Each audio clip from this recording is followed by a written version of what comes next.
welcome Vijai Nathan.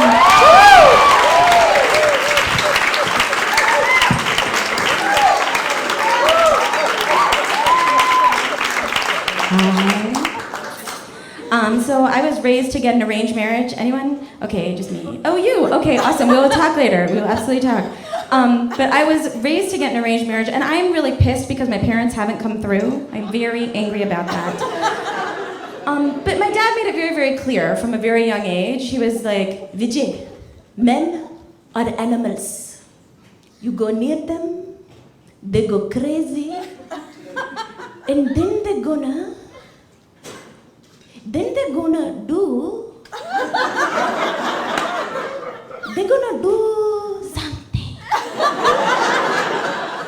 And I didn't know what this was. Either it was magic or jazz hands, which when you're a kid, that's awesome. But the only guy that was permitted near me when I was a little girl was Ken of Barbie and Ken. And you too. My grandma would play Barbies with me, and the first time she saw my Barbie doll, she looked at it and she's like, Barbie is a prostitute?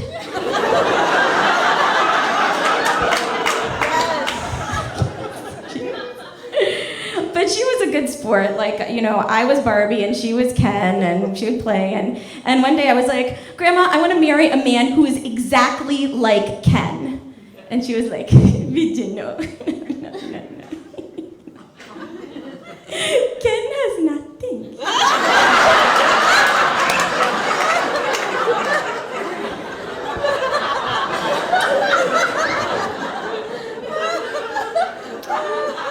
I wouldn't understand till much later what she was talking about. So now I'm single, and I didn't grow up the way, like, I'm sure this beautiful, lovely, slutty girl up here did, knowing stuff, you know, like knowing how to get a guy, you know. So I read magazines, I read Cosmo, and yes, and you need it too, because you were supposed to get an arranged marriage, but we'll talk. So I read like how to get a guy, and these are tips. Listen to me, lady. Okay. Be mysterious. I don't know how to do that. I'd be like, I killed a man once. It was with a candlestick in the conservatory. And the other one is act like you don't need a man. Like, that is the surefire way to get one, is act like you don't need a man. Like, so what would I do? I'd be like, hey you, fuck off.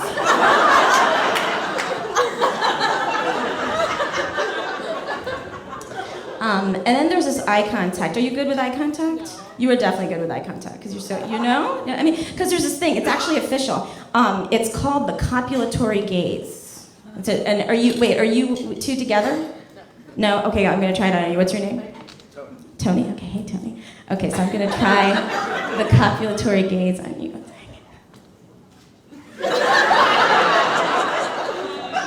Is it working? It did. Okay. You know what happens though is I don't know how long to hold it, because the copulatory gaze quickly turns into the predatory gaze if it just goes on a little too long, and now you're gonna get out your taser. Okay, stop it. Stop it, Tony. Call me Tony. But another one of like my friends, they always want to go out dancing to meet guys, and I just can't. Who here is over 30? Anybody? Oh, gorgeous ladies. I can't go because I can't compete with those women that are in the line, those 20-year-olds that are wearing those super short skirts and those like tiny tank tops and those 5-inch fuck me pumps. I can't. I need like a fuck me easy spirit walking shoe.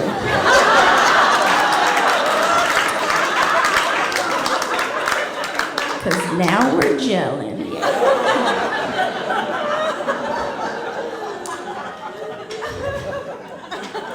And now my friends are like, go online. There are so many nice guys online. I've seen To Catch a Predator, thank you very much. But I finally did it because it was really actually my mom who kind of encouraged me to do it. She was like, Vijay, think of your eggs. They are rotting every day. Last year your egg could have been adopted. year a pizza guy. Next year a Republican. Okay, a few, thank you. So I went online and, okay, I'm gonna give men a few tips right now. Okay, this is a first date and this guy's cell phone rings and girls can have really cute cell phone ringtones. Guys, you can't, you just can't. So his phone rings and it's do do do do do do do do do. It's Darth Vader's song from Star Wars. Is that clear? Yes. So I was like kind of embarrassed. I was like, hey, you probably want to get that because I'm sure it's Lord Vader wanting to talk to you about the Death Star. And he was all like, don't be silly. There's no cell service on Tatooine.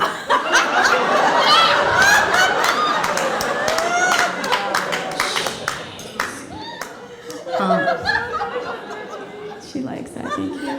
And then another guy, he asked me out on a date. He asked me out. And then the check comes. No. Yeah. No. And he said, your half is. Okay, guys, I know you may not like this, but guys, you have to pay for the first date. Yes, you have to pay for the second date. You have to pay for the third date. Do you see where this is going? Okay. Because this is on layaway. You put a deposit every week. And one day you might lay away.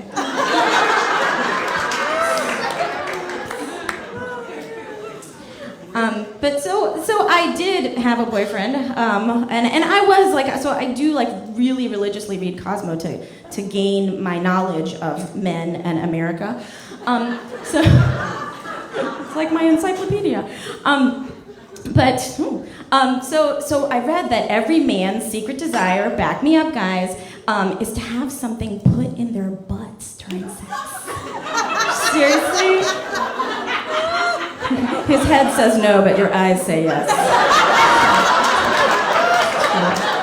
It's true.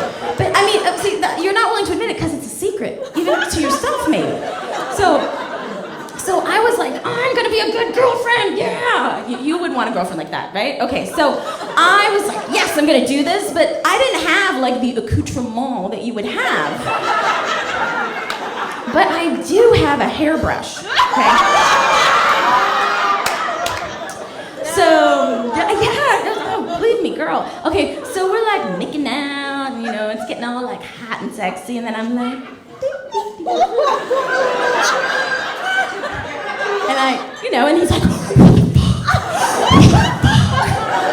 What's that?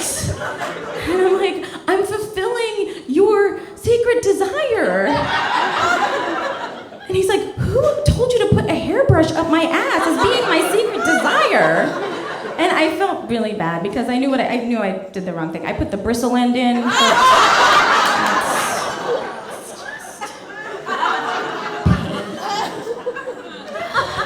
Then I had to throw it away. I couldn't. It was my good hair balloon. Okay.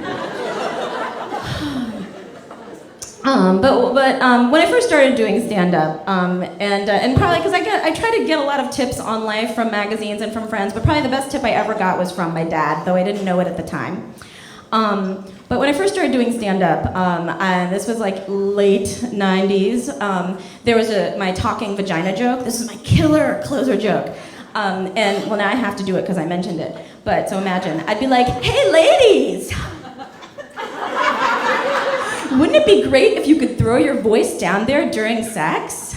Because your man would be all like, okay, I'm coming in. And then you could be like, get out.